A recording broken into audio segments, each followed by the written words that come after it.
Good morning, welcome to Zee Telugu news. నేను సునీత. ఇక details చూద్దాం. తెలంగాణలోని పలు జిల్లాల్లో ఇవాళ భారీ నుంచి అత్యంత భారీ వర్షాలు కురిసే అవకాశం ఉందని వాతావరణ శాఖ తెలిపింది. 5 జిల్లాలకు రెడ్ అలర్ట్, 9 జిల్లాలకు ఆరెంజ్ అలర్ట్ జారీ చేసింది వాతావరణ శాఖ. యాదాద్రి, భువనగిరి, మహబూబ్ నగర్, హనుమకొండ, జనగామ, వరంగల్ జిల్లాలకు రెడ్ అలర్ట్ జారీ చేసింది.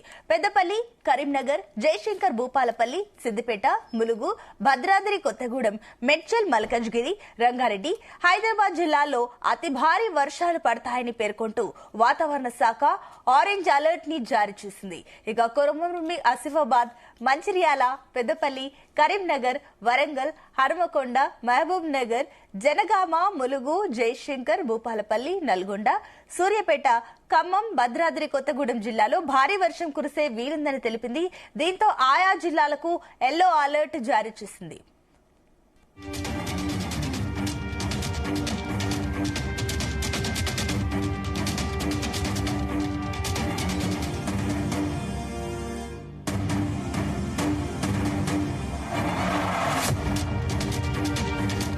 రైట్, ఇదే అంశానికి సంబంధించి మరిన్ని డీటెయిల్స్ మా కరెస్పాండెంట్ రాజు పటేల్ అందిస్తారు. Raju Patel, good morning. Good morning Sunitha. తెలంగాణలో భారీ వర్ష సూచన ఇంకా కంటిన్యూ అవుతుంది. ఎక్కడ చూసినా సరే ఎడతెరిపి లేని వర్షం కురుస్తూనే ఉంటుంది. హైదరాబాద్ సిటీతో పాటు తెలంగాణలోని అన్ని జిల్లాల్లో కూడా వర్షం కంటిన్యూ అవుతుందని చెప్పవచ్చు. గత 3-4 రోజుల నుంచి కురుస్తున్నటువంటి వర్షం మరొక 4 రోజుల పాటు ఉండే అవకాశం ఉందని కూడా హైదరాబాద్ వాతావరణ కేంద్రం తెలిపింది. బంగాళాఖాతంలో ఏర్పడినటువంటి అల్పపీడన ద్రోణి క్రమక్రమంగా బలపడుతుంది. అల్పపీడన ద్రోణి బలపడడంతో తెలంగాణలో భారీ వర్షాలు నమోదవుతున్నాయి. వాతావరణ శాఖ, వెదర్ ఎక్స్పర్ట్స్ ఊహించని విధంగా చాలా చోట్ల కూడా కుండపోత వర్షం కురుస్తుంది. రికార్డు స్థాయిలో పడ్డ చోట వర్షం పడుతుంది, పడని చోట మాత్రం ఒక తేలికపాటి నుంచి ఓ మోస్తరు వర్షాలే కురుస్తున్నాయి. ఉమ్మడి జిల్లాలో అన్ని చోట్ల కూడా ఏ చోట లేకుండా పలానా అన్ని ఏరియాలలో కూడా కొద్ది గొప్ప వర్షం పడుతుంది. ముఖ్యంగా ఉమ్మడి నల్గొండ జిల్లాలో మాత్రము రికార్డు స్థాయిలో వర్షం నమోదైంది.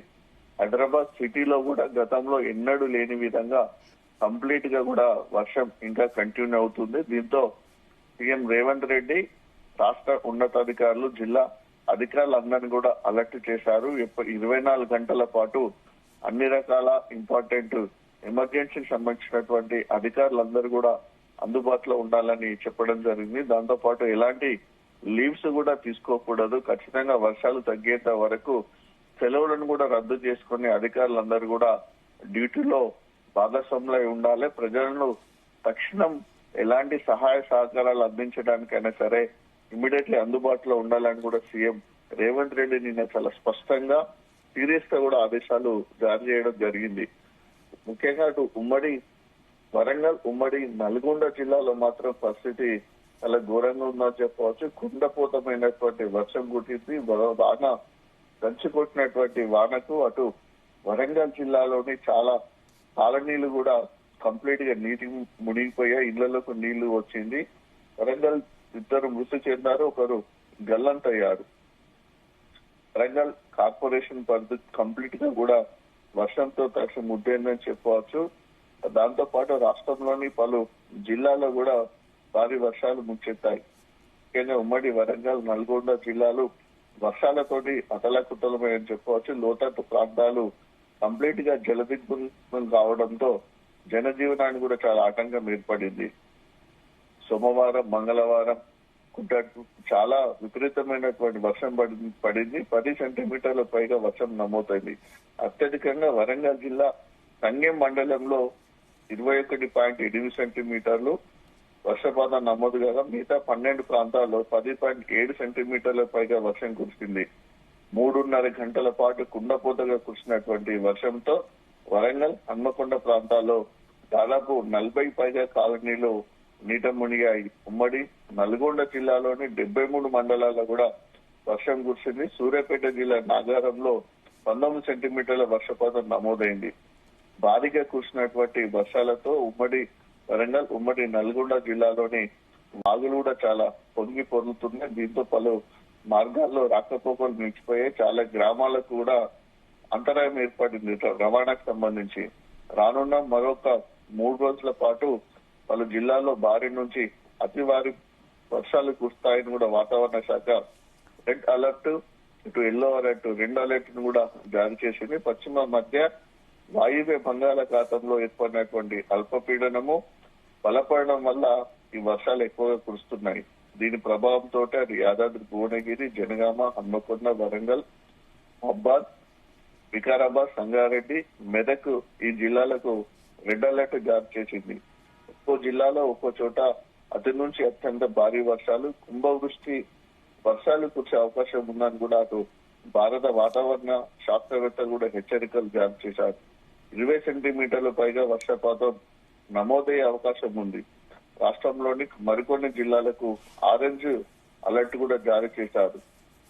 సో ఓవరాల్ గా కనుక చూసుకుంటే పెద్ద ఎత్తున మాత్రము వర్షపాతం నమోదయ్యే అవకాశం ఉంది. దీనికి తగ్గట్టుగా కూడా అధికార యంత్రాంగం కూడా అప్రమత్తంగా ఉండాలని సూచించడం జరిగింది.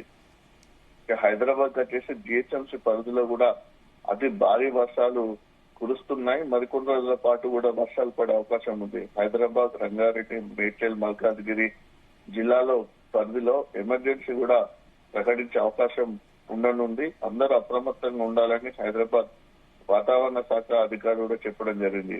ఈ భారీ వర్షాలకు తోడు ఉరుములు, మెరుపులతో కూడినటువంటి ఈదురుగాలు తీస్తున్నాయి. గంటకు 30 నుంచి 40 కిలోమీటర్ల వేగంతో వచ్చేటువంటి ఈదురుగాల వల్ల కూడా ప్రజలు చాలా ఇబ్బందులు పడుతున్నారు. ఇంకా మనం సరే వరంగల్ జిల్లాకు వచ్చేస్తే డెప్త్గా పోతే వరంగల్ జిల్లాలో చాలా గ్రామాల్లో చెరువులు, కుంటలు మునిగిపోయాయి. కాలనీలు, రహదారులు, మురుగు కాలువలు అన్నిటిని కూడా కంప్లీట్ గా చెరువులను తలపించే విధంగా మారిపోయాయి. వరంగల్ తూర్పు కాన్స్టిట్యూషన్ సంబంధించి కరీమాబాద్, కాచికుంట, బాంబే కాలనీలోని ఇళ్లలోకి కూడా భారీగా వరద నీరు వచ్చి చేరింది. ఈ వరద నీరు రావడంతో మంచంపై కదలని ఉన్నటువంటి స్థితిలో ఉన్నటువంటి ఒక వృద్ధురాలు, పసునుటి బుచ్చమ్మ అనే వృద్ధురాలు ఊపిరాడగా ఇంట్లోనే చనిపోయింది. అంటే వరద ప్రభావంతో బయటికి వెళ్ళలేని సిచ్యువేషన్ లో ఒక వృద్ధురాలు చనిపోవడం జరిగింది. సంగారెడ్డి జిల్లా రాయకోడ్ మండలం యూసఫ్పూర్ లో నీట మునిగినటువంటి వాగులో దాటుతూ మేకర్ శ్రీనివాస్ అనే వ్యక్తి కూడా ప్రవాహంలో కొట్టుకుపోయాడు. వరంగల్ జిల్లా పర్వతగిరి మండలం నారాయణపురం గ్రామంలో ఆకేరు వాగు దాటపోయి ఉప్పలయ్య పశువుల కాపరి గల్లంతయ్యారు. So Warangal railway station platform track కూడా వరద నీరు ప్రవహించింది. దీంతో దాదాపు గంటన్నర పాటు రైల్వే రాకపోకలకు అంతరాయం ఏర్పడింది. వరంగల్ రైల్వే స్టేషన్ కూడా చాలా important railway station. Railway station track పై కూడా కంప్లీట్ గా నీళ్లు రావడంతో నిన్నంతా రైళ్లకు సంబంధించినటువంటి రాకపోకలు కూడా అంతరాయం ఏర్పడి దాదాపు గంటన్నర పాటు ట్రైన్స్ కూడా ఆపేయడం జరిగింది. అంత తీవ్రమైనటువంటి సిచ్యువేషన్ వరంగల్ నగర పరిధిలో కొనసాగుతుంది. దాదాపు 5-6 గంటల పాటు పబ్లిక్ సంబంధించిన ట్రాన్స్పోర్ట్ కూడా కంప్లీట్ గా ఆగిపోయిందని చెప్పవచ్చు. ఎక్కడ చూసినా సరే హైదరాబాద్ లో అయితే ఎలాంటి సిచ్యువేషన్ కనిపిస్తుందో నిన్న వరంగల్ జిల్లాలో కూడా అదే సిచ్యువేషన్ కనిపించింది. దీంతో భారీ వర్షాలు ఉంటాయనేటువంటి నేపథ్యంలో ఆ ప్రభుత్వం కూడా అటు ప్రభుత్వ ఇటు ప్రైవేట్ స్కూల్స్ కూడా సెలవులు ప్రకటిస్తూ పాఠశాల ఎడ్యుకేషనల్ డైరెక్టర్ కూడా నిన్న ఆర్డర్స్ జారీ చేయడం జరిగింది. హన్మకొండ, జనగామ, మహబాద్, వరంగల్, యాదాద్రి, భువనగిరి జిల్లాలో భారీ వర్షాలు ఉన్న నేపథ్యంలో అటు గవర్నమెంట్ ఇటు ప్రైవేట్ స్కూల్స్ అన్నిటిని కూడా సెలవులు ప్రకటిస్తూ కంప్లీట్ గా బంద్ చేయాలని చెప్పారు. ఇంకా అత్యవసరమైన అవసరం ఉంటే కాలేజీలో కూడా హాలిడేస్ ఇవ్వాలని చెప్పారు.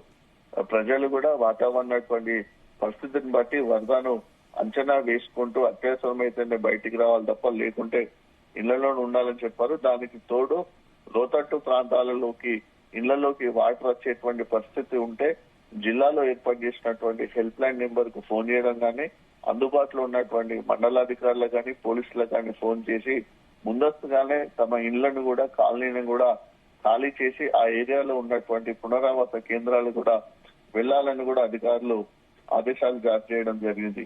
జిహెచ్ఎంసీ పరిధిలో ఈ రోజు రేపు భారీ వర్షాలు పడే అవకాశం ఉన్న నేపథ్యంలో అక్కడ కేవలము హాఫ్ డే మాత్రమే స్కూల్స్ పెట్టారు. పిల్లలందరినీ కూడా మధ్యాహ్నం ఇంటికి పంపించాలన్నారు. ఐటీ ఇతర ఉద్యోగులకు సంబంధించి కూడా వర్క్ ఫ్రం హోమ్ చేసుకోవాలని కూడా IT special secretary Sanjay Kumar కూడా ఒక ఆదేశాలు జారీ చేయడం జరిగింది. సో ఇక్కడ ఎట్లా చూసినా సరే మనకు కంప్లీట్ గా కూడా భారీగా వర్షపాతం అయితే నమోదవుతుంది. ఇక జయశంకర్, భూపాలపల్లి జిల్లా, ములుగు జిల్లాలో కూడా కుండపోతగా వర్షం కూడడంతో చాలా గ్రామాలకు రాకపోకలు నిలిచిపోయినటువంటి సిచ్యువేషన్ ఆ జిల్లాలో. దీంతో సీఎం రేవంత్ రెడ్డి నిన్న స్పెషల్ గా రివ్యూ కూడా నిర్వహించడం జరిగింది. హైదరాబాద్ లోని కమాండ్ కంట్రోల్ సెంటర్ నుంచి మంత్రులు శ్రీధర్ బాబు, కొమర్రెడ్డి వెంకటరెడ్డి, తుమ్మల నాగేశ్వరరావు, పొన్నం ప్రభాకర్, సిఎస్ రామకృష్ణారావుతో పాటు ఇతర శాఖల ఉన్నతాధికారులతో కలిసి కలెక్టర్లు, ఎస్పీలు, పోలీస్ కమిషనర్తో కలిసి CM Revanth Reddy video conference నిర్వహించారు. ప్రకృతి విపత్తుల నిర్వహణ శాఖ, అటు విద్యుత్ శాఖ, ఆర్ఎండ్బి, హెల్త్ డిపార్ట్మెంట్, వైద్య ఆరోగ్య శాఖ, పశుసంవర్ధక శాఖ, మున్సిపల్ గాని, హైడ్రా గాని, ఇరిగేషన్, వ్యవసాయ శాఖ అధికారులు అత్యవసర సేవలకు సంబంధించినటువంటి కార్యాచరణ రూపొందించుకోవాలి. ఈ శాఖలకు సంబంధించినటువంటి అధికారులు అందరూ కూడా అందుబాటులో ఉండాలి. ఎట్టి పరిస్థితుల్లో కూడా లీవ్స్ తీసుకోవద్దు. ఏదైనా లీవ్స్ సెలవులు తీసుకుంటే వాటిని రద్దు చేసుకొని తిరిగి డ్యూటీలో జాయిన్ కావాలని కూడా ప్రత్యేకంగా సీరియస్ గా కూడా సీఎం రేవంత్ రెడ్డి చెప్పడం జరిగింది. అయితే రాజా పటేల్, మరోపక్క ఇటు పాఠశాలలకు సంబంధించిన అప్డేట్ కనుక ఒకసారి మనం చూస్తే, ఈ భారీ వర్ష సూచన దృష్ట్యా తెలంగాణలోని 5 జిల్లాల్లోని పాఠశాలలకు ఇవాళ, రేపు, గురువారాల్లో సెలవులు ప్రకటిస్తూ అటు పాఠశాల విద్యాశాఖ ఉత్తర్వులనైతే జారీ చేసింది. ఇక వరంగల్, హనుమకొండ, జనగామ, మహబూబాబాద్, యాదాద్రి, భువనగిరి జిల్లాల్లోని పాఠశాలలకు సెలవులను ప్రకటించింది. ఇక గ్రేటర్ హైదరాబాద్ పరిధిలోని పాఠశాలల్లోనూ బుధ, గురువారాల్లో ఒంటిపూట బడులను నిర్వహించాలని అటు పాఠశాల విద్యాశాఖ పేర్కొంది. ఎస్ రాజా పటేల్, సో మొత్తం మీద దీనికి సంబంధించిన డీటెయిల్స్ ఏంటి? అటు పాఠశాలలకు సంబంధించి సెలవులు ప్రకటించడం, మరోపక్క హాఫ్ డేస్ కూడా ప్రకటించడంతో అటు పేరెంట్స్ ఏ రకంగా రియాక్ట్ అవుతున్నారు? సునీత, ఎందుకంటే ఇప్పుడు గవర్నమెంట్ స్కూల్స్ కి సెలవు ప్రకటించడానికి ప్రధాన కారణం ఏంటంటే నిన్న మొన్న పడ్డటువంటి వర్షాలతోటి కొన్ని గవర్నమెంట్ స్కూల్స్ ఆవరణలోకి నీళ్ళు వచ్చింది. గవర్నమెంట్ స్కూల్స్ చాలా వరకు కూడా శిథిలమైనటువంటి బిల్డింగ్స్ లోనే ఉన్నాయి. దీంతో ప్రభుత్వం ఏం చేసిందంటే ఓన్లీ గవర్నమెంట్ స్కూల్స్ బంద్ చేస్తేనే బాగుంటది కాబట్టి వర్షాలు వస్తున్నాయి, ట్రాన్స్పోర్ట్ కూడా ఇబ్బంది అవుతున్నటువంటి ఉద్దేశం ఒకవైపు. పాత భవనాలు ఉన్నాయి, గవర్నమెంట్ స్కూల్స్ అంటే కంప్లీట్ గా ఓల్డ్ బిల్డింగ్స్ ఉంటాయి. సో ఇలాంటి భారీ వర్షాలు పడుతున్నప్పుడు ఓల్డ్ బిల్డింగ్స్ సంబంధించినటువంటి పైకప్పులు ఊడిపోతాయి, పైపెచ్చులు ఊడిపోతాయి. సో గోడలు కూడా కూలిపోయే అవకాశం ఉంటుంది. దాంతో పాటు విద్యార్థులకు అనుకోని ప్రమాదాలు ఏమైనా జరుగుతాయనేటువంటి రీజన్ ఒకటి. దాంతో పాటు వర్షాల ప్రభావం కారణంగా, వరదల కారణంగా పిల్లలు స్కూల్స్ కు వెళ్ళడానికి, రావడానికి కూడా చాలా ఇబ్బంది ఉంటుంది.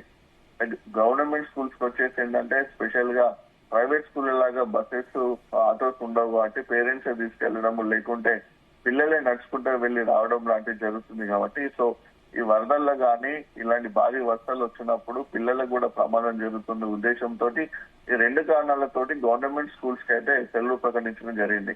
So at the same time government schools ప్రకటించి ప్రైవేట్ స్కూల్స్ ప్రకటించకపోతే ఈ లోపాలన్నీ బయటపడే ఉద్దేశంతో ఇటు ప్రైవేట్ స్కూల్స్ కి కూడా హాలిడేస్ ప్రకటించడం జరిగింది. సో ఆ హాలిడేస్ ప్రకటించడం పట్ల తల్లిదండ్రులు అయితే కాస్త సంతోషంగానే ఉంటుంటారని చెప్పవచ్చు. ఎందుకంటే పిల్లలను పంపించడం కూడా పేరెంట్స్ చాలా ఇబ్బంది అవుతుంది. వర్షం టైంలో పిల్లల్ని రెడీ చేయడం, వాళ్ళు లేవడము, వెహికల్స్ లలో పంపించడము, వర్షం పడుతుంటే మళ్ళీ పిల్లల్ని రిసీవ్ చేసుకోవడంతో పాటు సో పిల్లలకు సంబంధించినటువంటి వర్షం పడుతున్నప్పుడు స్కూళ్లలో పాఠాలు చెప్పడానికి కూడా అటు టీచర్స్ కూడా చాలా ఇబ్బంది అవుతుంది. దాంతో పాటు గురుకులాలు కానీ, సోషల్ వెల్ఫేర్ స్కూల్స్ లో కానీ, ఎస్సీ వెల్ఫేర్ స్కూల్స్ లో కానీ కొన్ని కాలేజీలలో కూడా ఏమైతుందంటే అది లోతట్టు ప్రాంతాల్లో వాటిని నిర్మించడం వల్ల చాలా గురుకులాల్లో కూడా వాటర్ కూడా వెళ్తుంది. గురుకుల ఆవరణంలోకి, ఆ గ్రౌండ్ లో కూడా వాటర్ వెళ్తున్నటువంటి సిచ్యువేషన్ మనకు నర్సంపేట జిల్లాలోని కాలేజీలో కూడా జరిగింది. సో ఇలాంటి పరిస్థితుల నేపథ్యంలో అనుకోని వరదలు, విపత్తులు వచ్చినప్పుడు స్కూల్ పిల్లలందరూ కూడా ఒకే ప్లేస్ లో ఉంటారు.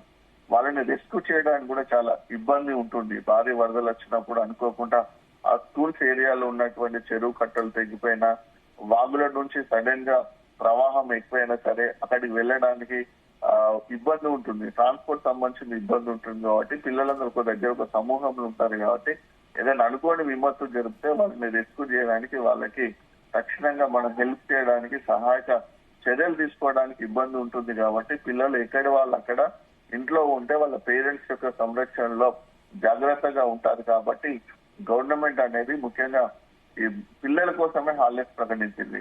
సో ఎట్ ఏ టైంలో మరి ఇంత భారీ వరదలు ఉన్నప్పుడు ఇంటర్మీడియట్ కాలేజీలో కానీ డిగ్రీ కాలేజ్ పిల్లలు కానీ ఎలా వెళ్తారనే దానికి ఆలోచిస్తే వాళ్ళు కొంచెం పెద్దవాళ్ళు కాబట్టి వాళ్ళు రిస్క్ నుంచి తప్పించుకునే అవకాశం ఎక్కువగా ఉంటుంది కాబట్టి ఇంటర్మీడియట్ కాలేజీలో కానీ డిగ్రీ కాలేజ్ కానీ హాలిడేస్ మాత్రం ప్రకటించలేదు.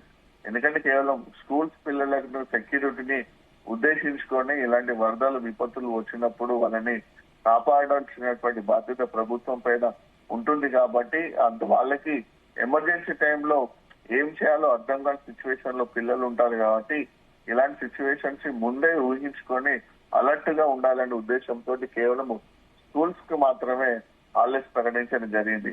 అయితే జిల్లాలో ఉన్నటువంటి స్కూల్స్ కి కంప్లీట్ గా హాలిడేస్ ప్రకటించారు. కానీ జిహెచ్ఎంసీ పరిధిలో ఉన్నటువంటి స్కూల్స్ కి మాత్రం హాఫ్ డేనే ప్రకటించారు. ఎందుకంటే ఈవినింగ్ టైంలో ట్రాఫిక్ ఎక్కువగా ఉంటుంది. జిహెచ్ఎంసీకి వచ్చేసి ఏంటంటే ఈవినింగ్ టైంలో స్కూల్ పిల్లలు ప్రైవేట్ స్కూల్ సంబంధించినటువంటి బస్సెస్ ఆటోస్ ఎక్కువగా వస్తుంటాయి కాబట్టి ఆ ట్రాఫిక్ జామ్ ఉద్దేశించుకొని ఒక రీజన్, హైదరాబాద్ సిటీలో సాయంత్రమే భారీగా వర్షం పడుతుంది కాబట్టి ఆ రెండు రీజన్స్ తోటి జిహెచ్ఎంసీ పరిధిలో కేవలం హాఫ్ డే మాత్రమే స్కూల్స్ కి హాలిడేస్ ప్రకటించడం జరిగింది.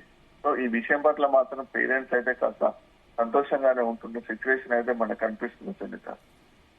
Right Raju Patel, thank you for the updates. ఇక భారీ వర్షాల నేపథ్యంలో అప్రమత్తంగా ఉండాలని ఇన్ఛార్జ్ మంత్రులు అధికారులను సీఎం రేవంత్ రెడ్డి ఆదేశించారు. ఇక హైదరాబాద్ కమాండ్ కంట్రోల్ సెంటర్ నుంచి జిల్లా కలెక్టర్లతో సీఎం వీడియో కాన్ఫరెన్స్ ద్వారా సమీక్ష నిర్వహించారు. 3 రోజుల పాటు అన్ని శాఖల ఉద్యోగులకు సెలవులు రద్దు చేయాలని సీఎం ఆదేశించారు. ఆకస్మిక వరదలు వస్తే ఎయిర్ లిఫ్టింగ్ కు హెలికాప్టర్లు సిద్ధంగా ఉండేలా చూడాలని సూచించారు.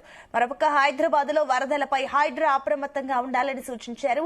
ఐటీ ఉద్యోగులు ఇంటి నుంచి పనిచేసేలా అప్రమత్తం చేయాలని అధికారులను ఆదేశించారు.